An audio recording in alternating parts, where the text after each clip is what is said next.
Hey guys, this is Dom. You may or may not know me, or you may remember me from dying the wise man in Worlds last year.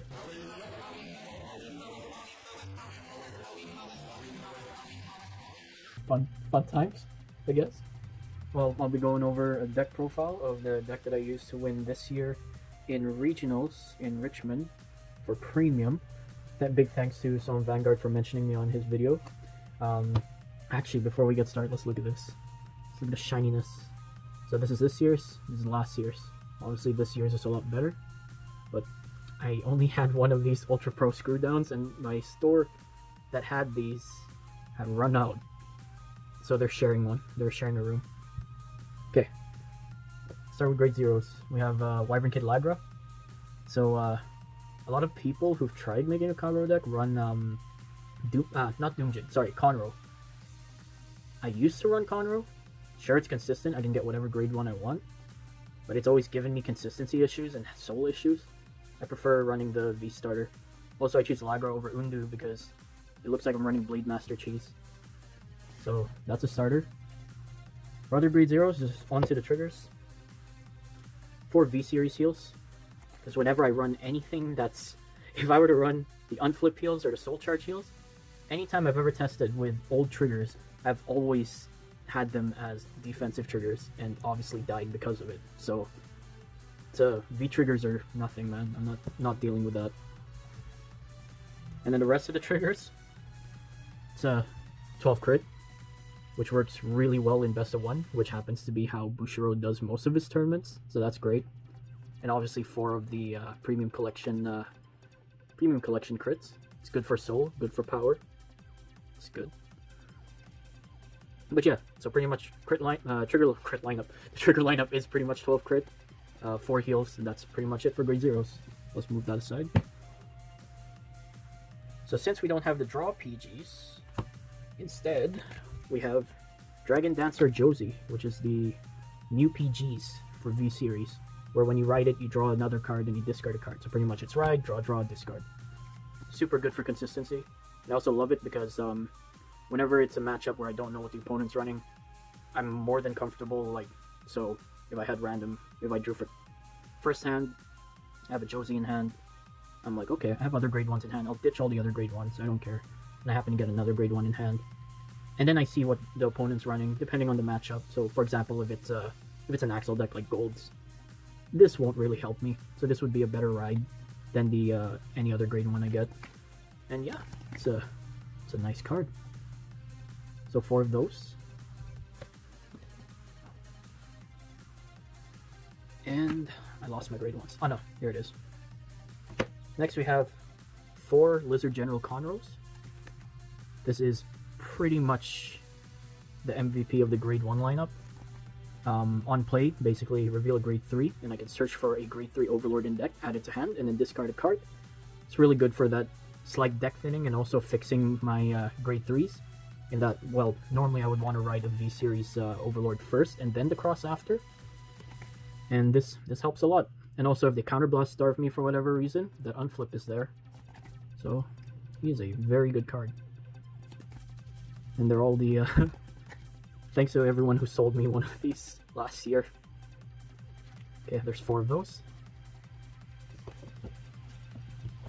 Next grade 1. 4 Flame of Hope Aermo.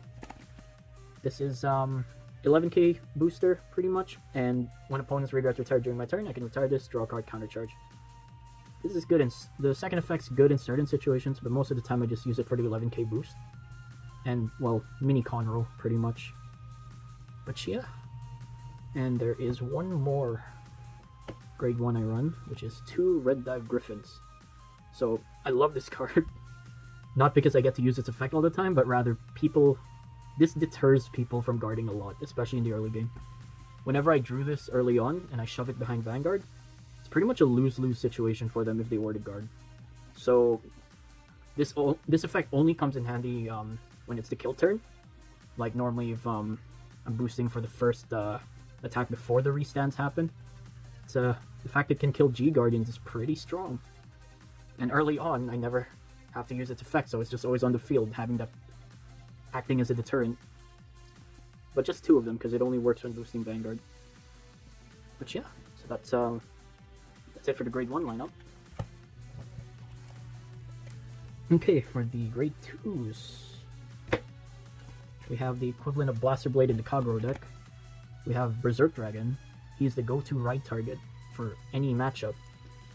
So yeah, when placed, you can basically pay the cost, retire one of your opponent's rearguards, draw a card. That's pretty value. Pretty much every game I had in regionals, there wasn't a rearguard to retire, but still doing the skill just for an extra card in hand in that early game, super good. And being a 13k attacker as well.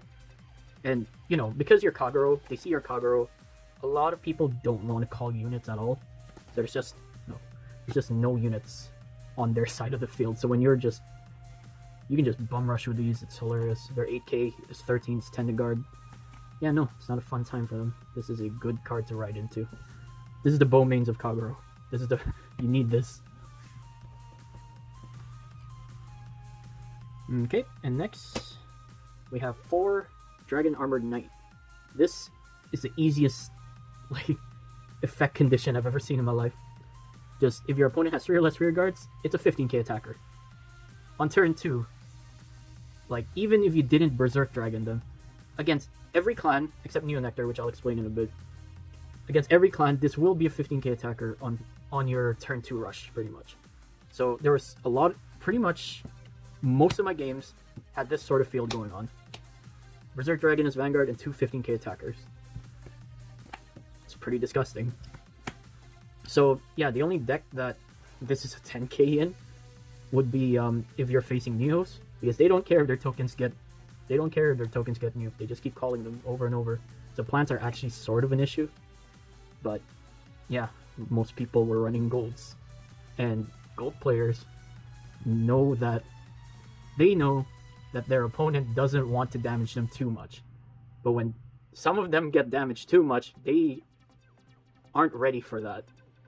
Well, that's my logic. I could be completely wrong, but it seems to work half the time, 100% of the time.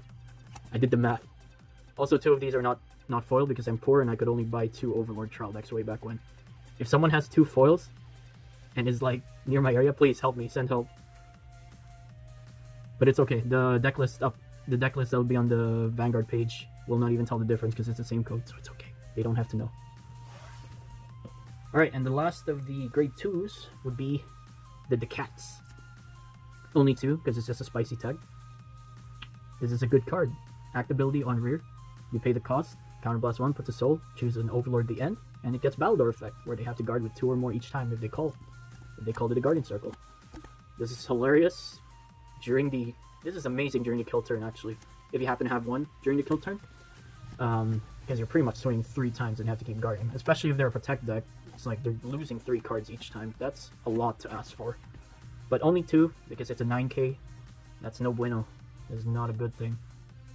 I've never ridden into this. I have called it to raid before, and a lot of people like to swing at it because they're more scared of this than they are of these things. But then these tend to be more problematic, so this is sort of bait, but not really. But then if they do leave it for later, it'll pretty much get them.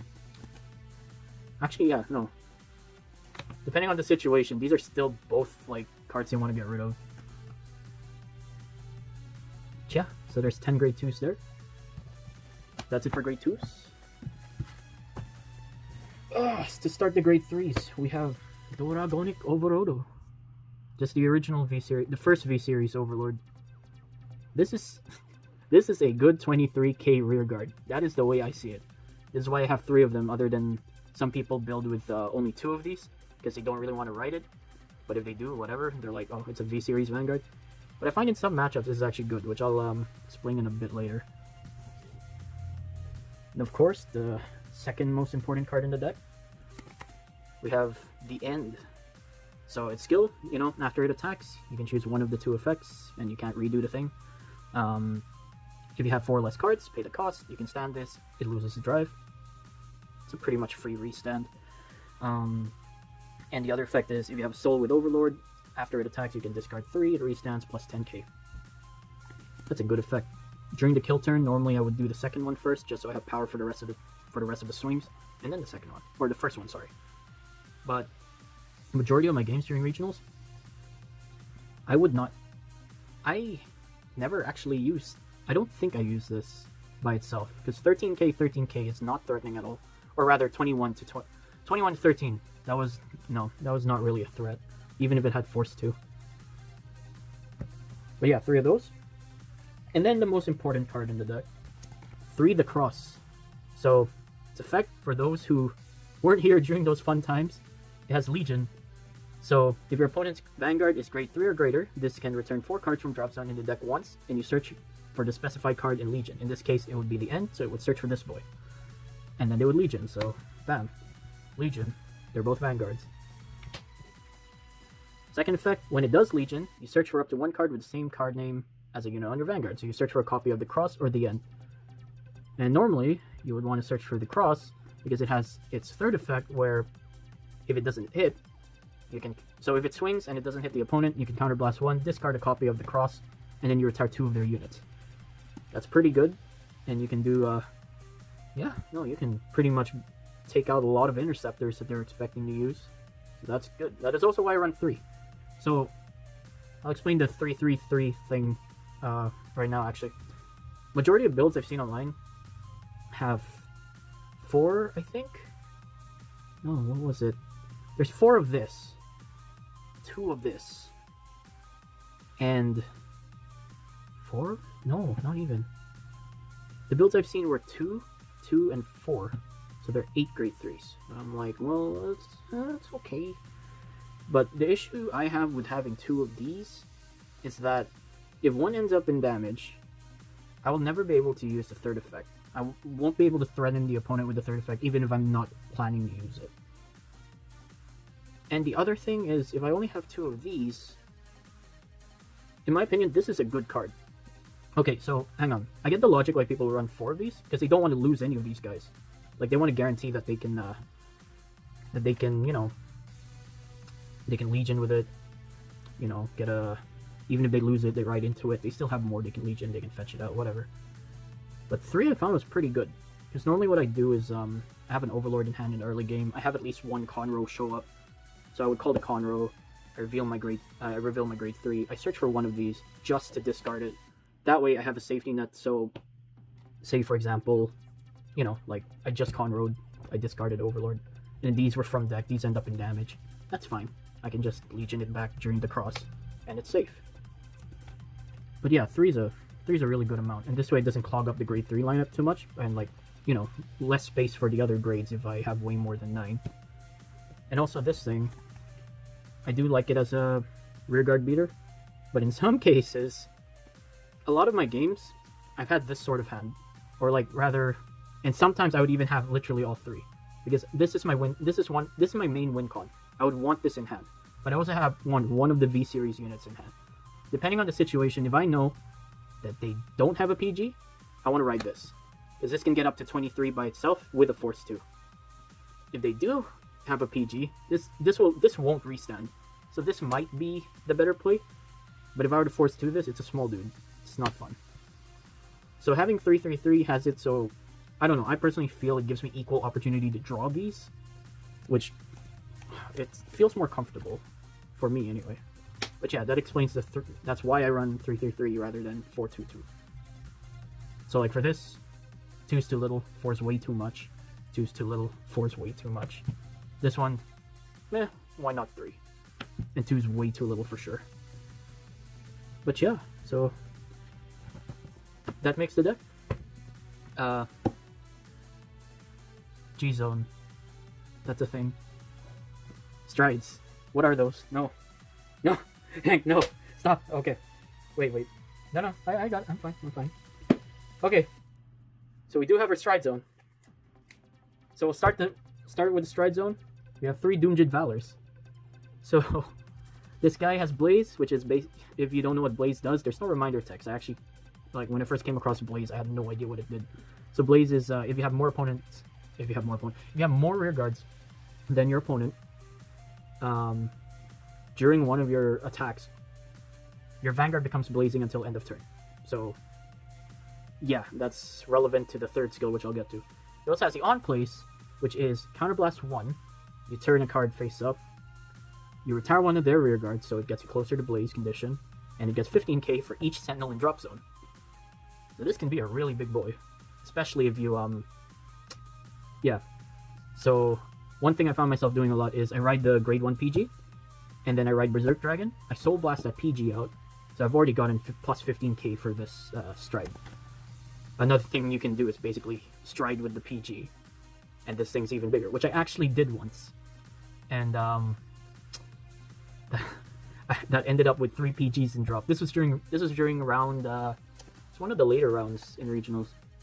I added 45k to my Dumjid, so that was 73k, and my opponent was a gold pally player that had 3 15k guards, so only 45k worth of guard, bringing it up to 58. This was swinging for 73. Plus the third effect, which is if they were to place a Sentinel or a Chi Guardian, restand this Blazing unit, and it gets minus a drive. So pretty much, if I knew he had a PG, or I'm against a Sentinel matchup, I would swing with this first. And then they would probably PG, because this will likely have Force 2. And then when they PG, just restand, so it's Twin Drive, and then swing Twin Drive. This is a scary card to deal with. During testing, I never used this, but in regionals, I used it in almost like 40 to 45% of my games, and this was my alternate win con. I didn't realize that I could actually win games with this. Like, I'll admit, in top 8, for during top 4, I did stack double crit, but I'm running 12 crit. It's kind of expected. But yeah, I had to double crit the man. He was running golds, and he obliterated me in Swiss rounds. Sorry, Simon, I love you and all, but like going from 2 units to 9 units during the going from 2 units to 9 units in one turn is not fair. Even though I did triple crit you, or like even though I did hit triple crit, none of that went through, so you can't really say anything. you just guarded it like it was nothing. Anyway, so yeah, Dumjid turned out to be my alternate win condition, and I only realized that during regionals. It's a good card. It's value. Okay, next stride unit. Sorry, there was a lot to say about Dumjid. Next is... Oh, right. The reason why I have 3 is because normally I'd want to flip a copy of Dumjid just so I don't reveal too much about the rest of the G zone. But that's just me. But that also lets me still have a second Dumjid just in case. Even though majority of games, you'll never really go into second stride. You'll just be stride and kill turn, or kill turn. Yeah. Actually, did I even explain the kill turn? Oh my god. This is the go-to kill turn, if you don't know. So,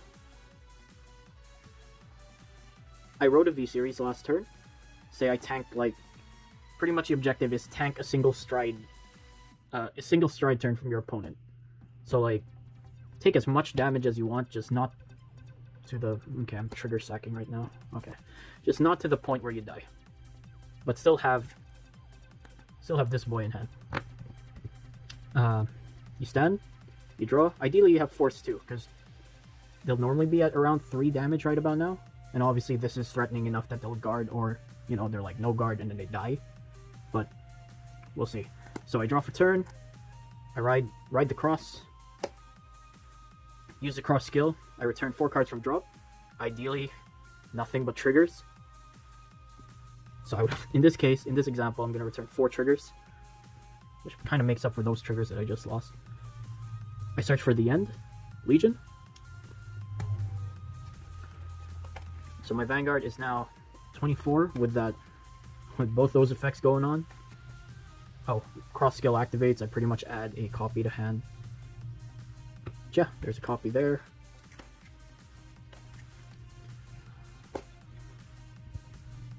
And depending on the situation, I can either keep it in hand or even call it out as an attacker. If they're 12k or more, I would just search out another copy of the end and then use that as a 13k attacker. So in this example, we'll just, let's just say we're not even going to call rear guards. Or, actually no, it's, let's play it safe. Let's call that. Now let's just say they have 2 or less units. Who knows why, whatever. This is a 15k attacker. This is going on. You need at least 1 card in hand just to start this off. Like, to start the most lethal kill turn you can try. They're at 3 damage. So I swing. Oh yeah, one more thing. If the opponent's at 4, or you know, if they have a lot more damage than usual, and you're riding the grade 3, you can actually go for Force 1. If you went for Force 1, if you don't already know, it adds Force to both units in Legion, so it's a plus 20. So instead of being 24, this is 44. It's bigger than Stride. But yeah, pretty much every game I had in regionals was me using Force 2. So 24. So they're like guard, no guard, whatever. Drive check. Nothing. Nothing. Okay, that's fine. I use Overlord skill, or the end skill. I have an Overlord in Soul. So I discard 3. Restand. Plus 10k. So it's now 34. Minus 1 drive. But this loses a drive. This does not lose a drive. So, swing with 34. Twin drive now. They're like guard, no guard, whatever. First check. Second check. Still not lethal. Okay, this is a bad example. I put down all my triggers. Where are my triggers? Okay. Anyways, say they guarded, whatever. They're like, okay. Counterblast, Soul Blast, restand. It still has the 10k from earlier, and this is the last attack. 34. Still twin drive with crit. Maybe they're like finally like no guard.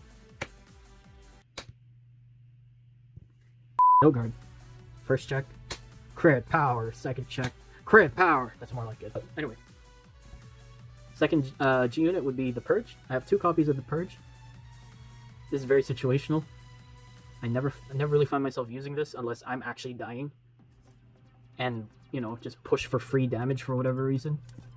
I don't even think I use this. But yeah, he's there just in case.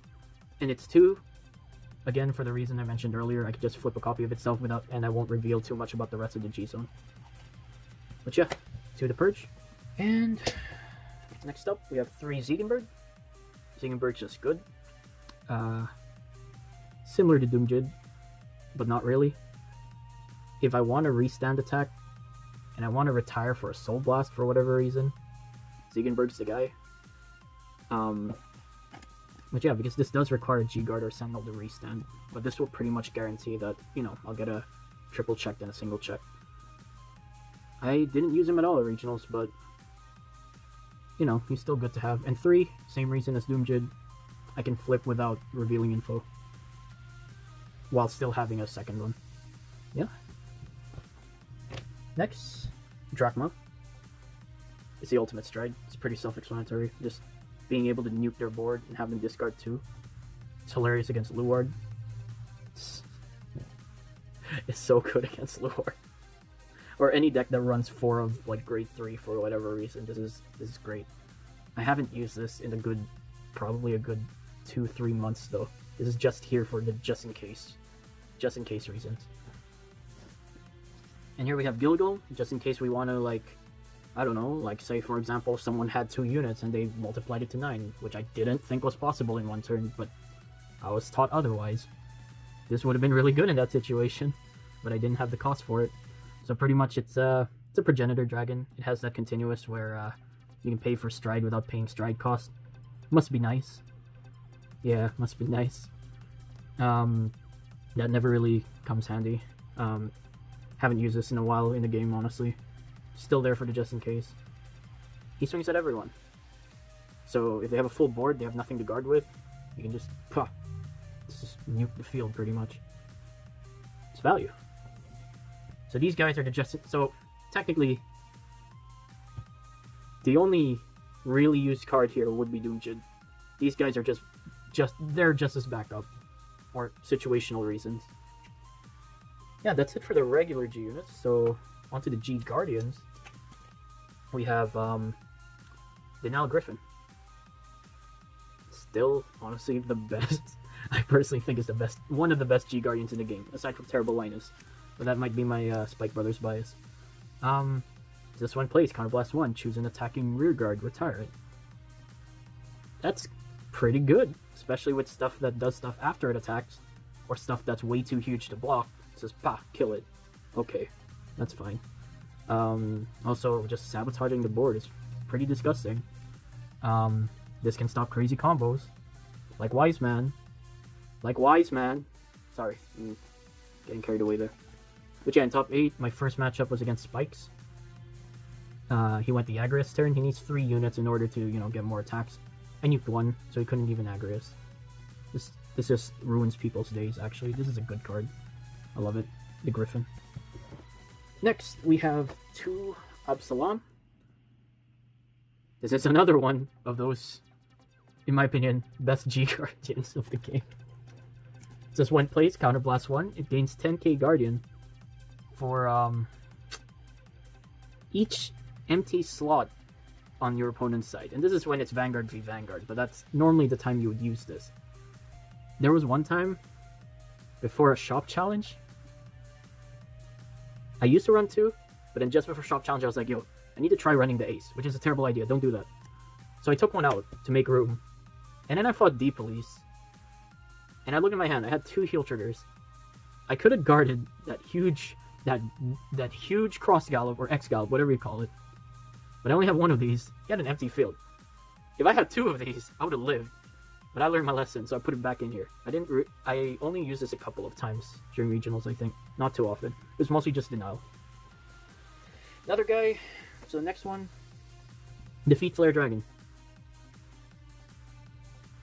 Overlord specific, but this is an Overlord deck, so it's value. When placed, it's if you have an Overlord Vanguard, and your opponent's Vanguard's attacking your Vanguard, so Vanguard v Vanguard. Counterblast 1. Bottom deck 2 grade 3 Flame Dragons, so pretty much bottom deck 2 Overlords in drop. Retire your opponent's back row. So it ruins Tiro's day, or it stops Tiro's restand. It makes Neo players feel bad. This is a nice card to have, just to minus them by 3. And also having the 2 grade 3s in drop is fairly easy because you have the Conroe, just searching and discarding. Yeah, this is a good card. And lastly, we have Supreme Heavenly Emperor Dragon Advanced Guard Dragon. The only reason this is here is it's a free Denial Griffin. I don't need Counterblast. Also, it flips a G Guardian. So say in those really rare, but obviously it'll happen at some point, situations where I have 2 heal triggers, I want to ult stride next turn, I can be like G Guard, and a G Guard with this, flip something. I have 3 face up, then I can ult stride. It's just here for the G Guard flip, pretty much. Also, yeah, just the fact it can retire a grade 1 or less is nice too. I actually used that in the top 8. There was a big grade 1 rear guard, I remember, and I nuked it with this. That was fun. But yeah, that's the deck. Deck's fun. Deck is fairly low IQ to pilot, not gonna lie. That's another reason I enjoy this deck, because I have a goldfish brain. I can't remember anything. Unlike my brother who plays Tsukiyomi all the time. No, I can't do that. So, I love this deck. It's fairly consistent. I'm able to search out what I need. Just, and it's Overlord. How can you not like Overlord? Everyone knows Overlord the clan. It's value. But yeah. Also, I completely forgot to mention that I like this deck because I don't need to stride. I swear, this entire deck was built off of the trauma of BCS round 1, man. This was... Man, like, I don't need to stride, so I don't need to draw that normal unit to stride, just like last time. Also, I have the Denial Griffin, so I swear, if Wise Man ever shows his face again... That's pretty much it. If you have any questions, just leave them in the comments, and I'll see what we can do.